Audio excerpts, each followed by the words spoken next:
जय हिंद छात्रों, आज हम लोग पढ़ने वाले हैं क्लास 10th यूपी बोर्ड का साइंस में केमिस्ट्री का जो आपका दूसरा चैप्टर है। उसमें हमने अम्ल, क्षार और लवण, इसके जो आपका पहला पार्ट था अम्ल, जो कि आपके चैनल पर डला हुआ है, आप वहाँ पे जाके देख सकते हैं। अम्ल के बारे में बताया गया है, अम्ल के रासायनिक गुण हैं, अम्ल के भौतिक गुण हैं और अम्ल के उपयोग हैं। आइए इस सेकंड पार्ट में हम समझेंगे क्षार की परिभाषा, क्षार के भौतिक गुण और क्षार के रासायनिक गुण और क्षार के उपयोग। तो आइए समझते हैं क्षार होता क्या है। एक साइंटिस्ट थे जिनका नाम था आरहेनियस। क्या नाम था? आरहेनियस। उन्होंने एक डेफिनेशन दी थी। वो क्या दी थी कि ऐसे पदार्थ, क्या दी थी? ऐसे पदार्थ जो जल में घुलकर, ऐसे पदार्थ जो जल में घुलकर OH माइनस आयन देते हैं, वो क्या कहलाते हैं? क्षारक कहलाते हैं। उसका जो उदाहरण है NaOH, KOH, मतलब क्या है? ऐसे यौगिक जिनमें OH दिया गया हो वो क्या कहलाएंगे? क्षारक। और हमने आपको पिछली वीडियो में अम्ल में क्या समझाया था कि जिसमें H प्लस आयन देते हैं, इसमें जल में घुलकर कैसे दे रहा है? OH माइनस, उसमें क्या है? H प्लस आयन देते हैं, वो क्या कहलाते थे? अम्ल। और जो OH माइनस दे रहा है उनको कहेंगे हम क्षारक। और ये क्षारक जो है दो प्रकार के होते हैं, सेम अम्ल के जैसा ही है। ये है प्रबल क्षारक, ये है दुर्बल क्षारक। प्रबल की परिभाषा क्या है कि ऐसे क्षारक जो जल में पूर्णतः घुल जाते हैं या पूर्णतः आयनित हो जाते हैं, वो कहलाते हैं प्रबल क्षारक।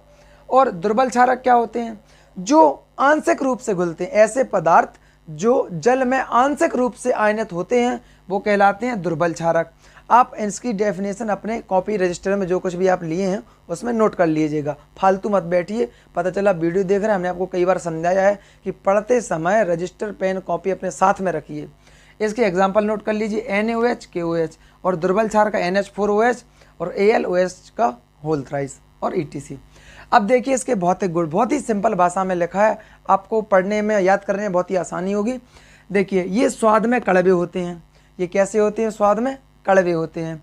ये लाल लिटमस पेपर को नीला कर देते हैं। ये क्या करते हैं? लाल लिटमस पेपर को नीला कर देते हैं, हमने आपको बताया है। ये साबुन को समान चिकने होते हैं। मतलब क्या, जैसे साबुन होता है चिकना, ऐसे ये कैसे होते हैं? साबुन के समान चिकने होते हैं। और ये क्या है? ये जल में विलेय होते हैं। जैसा अम्ल होता था जल में विलेय, ये भी कैसे हैं? जल में विलेय। अब आप इसका स्क्रीनशॉट ले लीजिएगा या नोट कर लीजिएगा। तो आइए अब समझते हैं हम लोग रासायनिक गुण क्षारक के और उसके उपयोग। तो देखिए रासायनिक गुण हम केवल परीक्षा के हिसाब से ही आपको बता रहा है। इसके केवल दो रासायनिक गुण बता रहा है। कौन कौन से? सबसे पहला है धातु के साथ अभिक्रिया। जब क्षार धातु के साथ अभिक्रिया करता है तो हाइड्रोजन गैस मुक्त करता है, अर्थात क्या निकलती है? हाइड्रोजन गैस निकलती है। और इसकी जो एक एग्जाम्पल है वो किस प्रकार से है? Zn प्लस, Zn क्या है? धातु है। NaOH, OH लगा इसमें, ये क्या है? क्षार है। धातु की क्षार के साथ क्रिया कराने पर देखिए यहाँ पे क्या निकला है? Hydrogen gas. अब देखिए अधात्विक ऑक्साइड के साथ क्रिया, मतलब अधातु मतलब क्या हो गया? CO2, अधात्विक ऑक्साइड हो गया। इसके साथ हमने क्या, किसकी क्रिया करवाई? क्षार की।